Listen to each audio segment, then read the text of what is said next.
Okay, right. I know this has been very, very hurried, and basically, you know, like I met you literally just on a Friday at somewhere in the city, but we both agreed to do like a little interview, so I haven't really had much time to do any research, you know, I'm sorry about that. But I have to say, Mike, actually, you're my first American to come on the show, and I really am grateful, one of hopefully many for the future, as well as other people from around the world. So welcome aboard, and thanks for coming on. Glad to be here. Glad to be the first. I will blaze a trail. As the police siren goes off. I see on your channel, obviously on the About Me section, because obviously I've got to do research, I've got to treat all my guests with respect and do research. It said in your early days that you were working in radio and then went on to do stand-up work. Now these are the two areas that I'd like to concentrate on, if that's okay. My distant past. We've all got distant past. How did you initially fall into broadcasting? Well, it started when I was at university. Mm-hmm. I went to Columbia College, and there was a student radio station, and I worked there, had a show there, had several shows there, eventually became president of the station. Spent a little more time at the station than I did at classwork, but that was the background. Right. And so that was sort of in there. Right? Yeah, yeah. And then I went on to graduate school and eventually flunked out of graduate school and said, well, what else could I do? And it just so happened that my sister was working at a TV station in Boston, where there were some consultants that came to advise the TV station what to do. And they mentioned to her that they were starting a brand new radio station in Western Massachusetts. So she told me about it. It looked like a good opportunity. They needed to hire people. So I set off a tape, and I was hired. And what was the name of the radio station? The radio station was WGRG. Right. In Pittsfield, Massachusetts. Okay. And it was a small AM station that was only allowed to broadcast in daylight. Right. I don't know if you have daylight stations here, but it turns out that at night, radio stations, the radio waves bounce and travel much further. So the FCC in the US has a set of licenses for stations that won't interfere with other stations as long as the sun is up. But when the sun goes down, they might come into interference with some other stations on the same frequency. So there's a class of licenses called daylight licenses. So when you sent off that tape, how long was it before they called you for an interview? I don't remember. Just a few weeks. But was it quite swift? Were you in there quick. Quite quickly? Yes. They were interested in staffing up and getting on the air, and I was interested in having a job. And it just so happens that the guy that I sent this tape to was a Marx Brothers fan. Right. And I made some references to Marx Brothers movies in the tape, and he said, I want that guy. I want that guy. You were divulging sort of like a bit of knowledge or whatever. Right, something. I mean, I purely by coincidence, I happened to do something that resonated with him. Yeah, it's always a way in, isn't it? Was it like, was it a talk radio, or was it music? Was it a bit of both? It was music. This was an era in which there were a lot of free-form stations, mainly on the FM band. They were album-oriented. We didn't play singles, and they were very eclectic. So they could play music from any era, contemporary, older, any genre.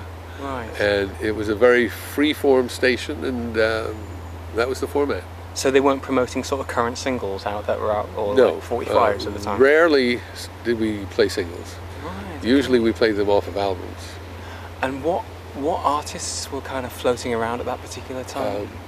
The big thing that happened while I was on the air was American Pie. A huge hit, and was played to death to the point where people got tired of it, I think. But first of all of the big stars from the late 60s were still in our purview. So the Beatles, Jefferson Airplane, and some of the follow-on stars that were coming up, like Elton John. Michael Jackson had just started about that time. This is about 71, 72? Yeah. Right. The Eagles were big and coming on at the time. We just obviously come from the cafe where I bought you a double espresso, so don't forget that. I won't, and I thank you for it. We were talking about... I want all your viewers to know how gracious you were to treat me to a coffee drink. Excuse me, I treat all my guests with a lot of Well, and I'm glad I fell in with you. Because I did an interview with someone else who did not buy me a drink. And he shall be nameless, but he knows who he is because he watches this channel. May I carry on, please? Yes. We were talking over the coffee. I had hot chocolate. About in that era when you were working in radio, like early 70s, was there any British stuff that was kind of catching on over in the States at that particular point? Because obviously when I start talking about music, I just can't stop, because I think at the time in the early 70s, British wise, there was T-Rex. I think even Bowie was starting to kind of creep in a little bit there. I think even then. The Who were putting out albums, the Stones put out albums, Jethro Tull was big at the time. So there was, we had a fair amount, and not just the big rock acts. We used to play Fairport Convention and various other folks. So there was a great mixing in those days, especially on the looser formatted stations, where there was a lot of British music being played in America. Okay, well, just closing on the radio side. Would you say that radio is as significant today as it is, as it's always been, even when you were like working or whatever back then? Or would you say that the internet has kind of like taken it over now, or is radio still got a massive... I think radio is still probably the single biggest influence, but it's not what it was then, because people have so many more choices now. And the internet certainly influences a lot of new listening. And the internet also becomes a conduit for radio, because a lot of people will just tune into the streaming feed of a radio station online. And now, because of the internet, you're not just restricted to the stations that broadcast in your area, but I can listen to BBC One if I want, BBC Four. I can listen to stations from anywhere in like cities where I used to live. I don't have to just listen to my local stations. Right. Okay. Because I just think I was speaking to my brother, who's obviously connected to the music industry, and he was saying that that when it comes to airplay for music, he still thinks that radio is number one. Well, the young musicians that I know really covet airplay. I mean, they would do anything to get into rotation on a major station, even a minor local station. It does give you exposure that nothing else has. One problem today is that listening is so fragmented. Right. In the time that I was broadcasting and the years before, there were fewer options, and so there was a great mass mainstream pop music scene. Now everything is genre oriented. So there's rap music and hip hop. There's indie rock. There's flavors within indie rock. People can sort of find a niche, and there's so many niches now, more niches than you can handle. So it's very hard to break a massive new artist. The only way you break massive new artists today, I think, is on TV, on these reality contests like X Factor, American Idol. But are they as popular as radio? TV? Well, is TV going out of fashion a bit now? Music on TV, I mean. The biggest selling music comes from Glee. Right now, the mass audience is still with TV. So between Glee and X Factor, American Idol, and The Voice, and shows of that ilk, you can break new artists. I think the problem is that the kind of artists that appeal to these TV shows don't really have the staying power that the artists who come up through traditional channels do. There's something about the way that genre filters for a certain kind of look and a certain kind of sound that is very attractive within the TV world, and will have a massive first sale. And then you don't want to think back to who are the X Factor stars over the years that still have followings. Who are the American Idol stars that still have followings. They're very few. It's so passive though, isn't it? Do you know what I mean? Well, like, you know, the next, well, I'm not saying, you know, for a period, it's quite interesting when you see these reality shows, when obviously the show is on, and even if someone's kicked out in the early rounds, Right. then, you know, they're still talked about for the duration of the show. But once the show's gone and then it's off the, you know, it's off the TV, Yes. then suddenly they start to sort of disappear.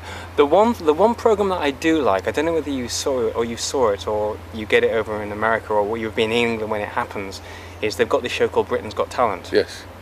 The one thing that I really like about that show is that it doesn't really matter if you're the winner or whether you get through the rounds. I think it's nice to see variety back, because that's something that was around in the 60s, opportunity knocks, 60s, 70s, 80s to some degree. But I think that it's obviously got acts on with people who have worked all their lives to do an act, and they've done the pubs and they've done the clubs and etc. But obviously that kind of little plug on the show is going to get them a few more gigs. Yes. Absolutely. Do you see what I mean? Yes. That's what I really like. So it doesn't really matter if you get kicked off in the early rounds of that show or you get right to the end. I think whatever happens, it's going to give you a bit of a... You'll have more exposure than you'd have otherwise. I mean, that show, you may know, is franchised all around the world. There's an America's Got Talent version, and if you go on YouTube, you can find the same show, exactly the same format, in dozens of countries. Yeah. And it's amazing how the formula is exactly the same. Someone who's a little offbeat, hard luck story, heartwarming, someone that they can build up. You would have been nobody. And they always like to say this. Yeah. That's what this show is all about. That's what this show is all about. You know, I don't want to mention any names, but people who look like, well, this is not a show business person. Yeah. A little bit odd looking. No, I know what you mean. You know, or someone who has some job in something that you just would be absolutely removed from show business. Yeah. And then they become built up, and that's what this show is all about. No, that is the beauty. But I think that's the genius actually of Simon Cowell, in the sense that he's created this show, and it's for the people who have worked all their lives doing their act, developing their act. And well, I think aren't there two channels?